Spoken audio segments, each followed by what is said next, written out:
Hey everyone, so in this video I'm going to do a Q&A session on the fractal model, and it's a particular question that I keep getting asked repeatedly, and that question is, I'm trying to learn the fractal model, I'm seeing the sweep, I get in, but then inevitably the market turns on me and it hits my stop loss and I get taken out.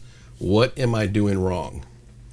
And so the question that I would flip back on you at that point is I would ask, what else are you utilizing in addition to the sweep that gives you a higher probability on that particular trade that you're taking?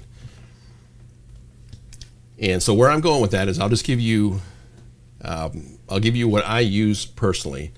Sometimes the answers I get when I ask that is, I don't know what you mean, or I don't have anything else, I'm just looking for the sweep. And then right there, I'm kind of like, time out. Let's go over this. And that's why I wanted to just sit down and shoot this video, create this video for you guys.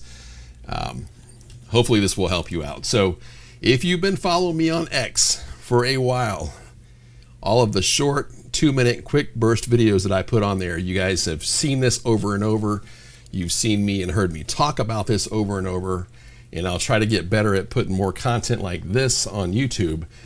But what I use for a majority of my fractal model entries and trades is a higher time frame point of interest, and that higher time frame point of interest being the higher time frame fair value gaps.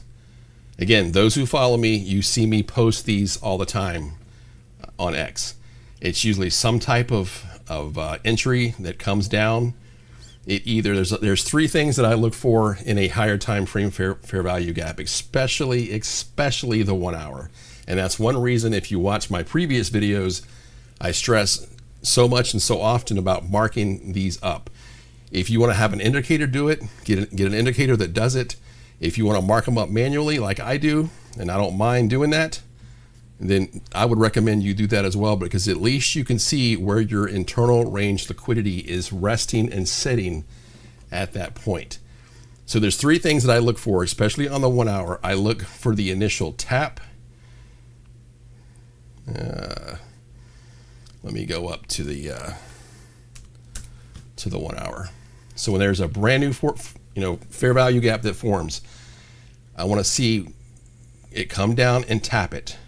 And then I want to see what happens from there. If you go back and go through NQ and you look at this and back test this, you're going to find that a majority of the time, when especially a 1 hour, that's what I really focused on a lot. I haven't really gone back and dug into the 15s and the 4 hour, even though I know they do it because I see it, but I see it most often on the 1. When it first taps into that 1 hour fair value gap, you will get this and boom. And so it happened here. We're coming back down to it again. The other two areas that I look for is, if it comes down, is it going to take out the previous low again? And are we going to bounce? And then, so I guess you consider like a tap, a halfway point. And then the third being is you will often see it come down all the way to the bottom almost, or get to the bottom, not close through it, but get there and then bounce off again. I can't stress this enough because I've seen it over and over and over. I mean, it's for what seems like forever. So most of my entries are based off of that. You can see down here, this is a 1 hour fair value gap here. You can see that we come down here. And let me go up so you can see it better here. So we've tapped it here, we tap it again. This is the 1 o'clock candle from here. We came down, we tap it again, and that's where this entry comes through, or comes into play right here. So we did have a sweep at the time on, what time frame are we looking at here? Let me see if I can back this up a little bit so you guys can see it. So there is a sweep that happened at that time. You can see it corresponds with this particular sweep over here. And so I'm waiting to see as it comes through the 15 and as it comes through the hour, are we going to continue to plow through it and keep going, or are we going to get some kind of bounce? And that's what we got here. This was one of the particular trades that I took just a little bit ago, even though it didn't go up and take my take profit, it did react as I anticipated. And so that reaction is usually, again, it's always off of a higher time frame fair value gap. I don't want to say my specialty, but what I have found that works for me on just about 85-90% of the fractal trades that I take is it's based off of bouncing off of a higher time frame fair value gap. You get one that taps into it, we get the kind of the bounce or the rejection, I call it. I wait to see if a order block forms. I'll wait to see if we get a change in the state of delivery. This one's kind of nasty because it came back down and did all this, but usually you'll get a nice bounce, a beautiful order block entry that forms, you get the change in the state of delivery, and then you just get a beautiful up and up and up and up and up and up, and then, you know, hits the liquidity on the left side or whatever you're targeting, just nice and smooth. This week has been very bumpy, very rocky in terms of trades, especially today and yesterday. There's no news at all, so you know I'm expecting that. But just again, my main point, again, flipping the question back on the trader, is you can't just get in the trade when there's a sweep. There has to be something else aside from that, or there should be something else aside from that that you can also rest upon, bank upon, that gives your trade a higher probability of going. Now, I'm not going to say, you know, that every fractal trade entry is going to be a winner. I mean, sometimes this does happen where, you know, you get a nice formation. This is not really ideal. This is kind of nasty through here, but you get a beautiful order block entry. You get in after the close over the change in the state of delivery, and sometimes it just slams down for whatever reason. Usually Trump speaking. Anyway, no. But sometimes it just does happen. But most of the time, if you can frame your trade correctly, you get the sweep. You're also, you know, tapping in of or tapping out of a higher time frame fair value gap, then you can launch off of that, and that will give your trade, you know, a beautiful run. The other thing I caution traders to do is once you do take your entry, don't try to go for grand slams and let it run for, you know, forever. You know, don't be trying to, you know, run up here and go for the 4-4-5 area. Me, I take base hits, and I do base hits after base hit after base hit every single day. Those who are on X that follow me, they know this. I take 1 to 2s, you know, 2 Rs, maybe 2.5 Rs, and I'm off the boat. I don't care if I have a feeling like it's going to keep running, you know, for a while, or it's going to seek to go up here. I take 2, 2.5, and I'm off the boat. You know, again, you're not looking for grand slams. You're looking for base hits. You're looking for consistency. You're looking to keep the train running as smoothly as you can. So, having said all that, and I hope I haven't been yapping for too long, but don't just look for a sweep on the higher time frame candles. Frame that up with something else, some of the type of confluence that you can use where you can say, yeah, I had the sweep and I had X. That's going to give me a higher probability for my trade to run. So I'm hoping that makes sense, hoping that helps you guys out. I'm just sharing again what works for me. Other people may use inverse fair value gaps. They may use something else.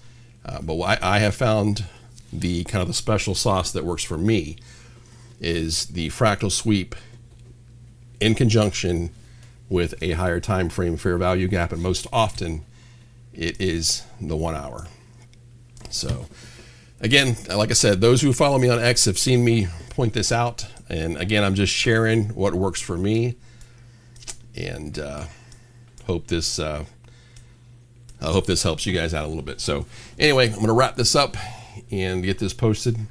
But just wanted to say, just don't, if you're learning the fractal model, don't just simply take an entry. Let me get this back before this is driving me nuts.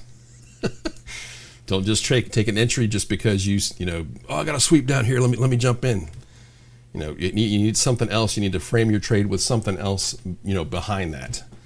You know, the other thing to look at also is I would highly recommend, again, just my opinion, highly recommend that you get Fatty's ICT higher time frame candles. I use the 30, the 1 hour, and the 4 hour. I'm not saying you have to do this. This is just what works for me. but at least in doing so, I can see the rest of the higher time frames, you know, without coming in here and saying, okay, I need to go to the 1 hour, you know, I need to go to the 4 hour. I mean, they're all right here.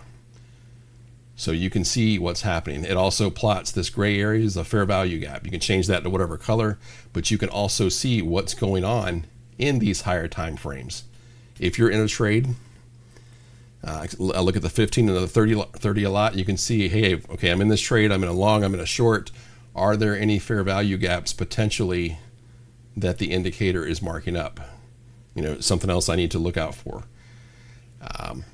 Another thing I would point out is the sweeps. You see a sweep here, you know, look at the candles themselves. Ideally, I like 3 candles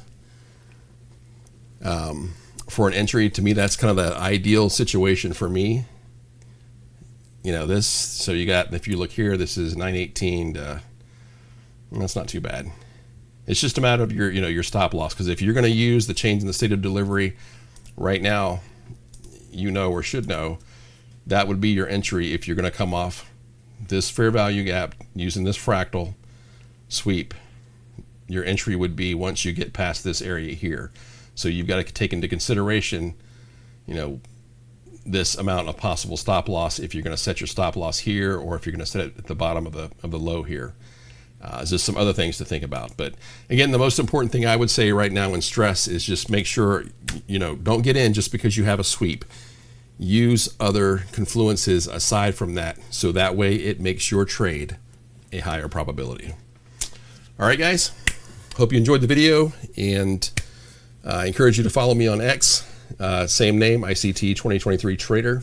And I think what I will do is I will start probably copying or at least uploading a lot of the content that I put on X, and I'll just swing it to YouTube, and you'll get those short 2-minute clips where I talk about, you know, the trade that I'm in at the time. I talk about what I think the day might look like ahead, things like that. But see if I can get YouTube kind of brought up to speed a little bit as well. So, all right, you guys have a great rest of your afternoon. Hope this video helped, and catch you on the next video, guys. Have a good one, everyone.